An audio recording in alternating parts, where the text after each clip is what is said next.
आज तपाईहरुलाई म अब आउँदै गरेको चुनावमा भोट हाल्नको लागि आफ्नो भोटर लिस्टमा आफ्नो नाम छ कि छैन भनेर अनलाइनमा कसरी हेर्ने भनेर सिकाउन गइरहेको छु। कृपया भिडियोलाई अन्तिमसम्म हेर्नु होला। सुरुमा चाहिँ यहाँ गुगलमा गएर भोटर लिस्ट नेपाल भनेर सर्च गर्नु होला। त्यसपछि सुरुको आएको मतदाता नामावली ठेगाना अनुसार भन्नेमा क्लिक गर्नुहोस् सुरुको लिंकमा। अनि यो खुल्नेछ। खुल्दापछि आफ्नो ठेगाना हो कुन प्रदेश हो, जस्तै फर इक्जाम्पल मेरो लुम्बिनी प्रदेश छान्नु होला। आफ्नो कुन हो त्यसपछि जिल्ला छान्नु होला। त्यस पछाडिबाट आफ्नो गाउँपालिका नगरपालिका छान्नु होला। अनि त्यस पछाडि आफ्नो वडा नम्बर कति हो वडा नम्बर छान्नु होला यहाँबाट।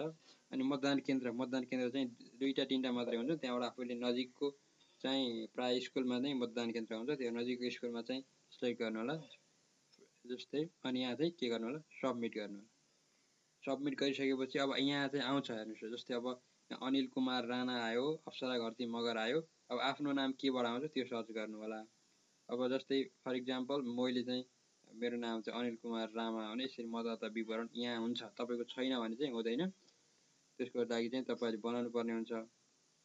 अब त्यो पुरा विवरण हेर्नु छ भने अनि जन्म मिति र नागरिकता प्रमाणपत्र नम्बर राखेर यो सबमिट गरिदिनु होला साथीहरु। यसरी तपाईले आफ्नो मतदाता नामावलीमा नाम छ कि छैन भनेर हेर्न सक्नुहुन्छ। अब आउने चाहिँ चुनावको लागि भोट हाल्न योग्य छ कि छैन भनेर त्यहाँबाट थाहा पाउन सक्नुहुन्छ। हस्त, धन्यवाद।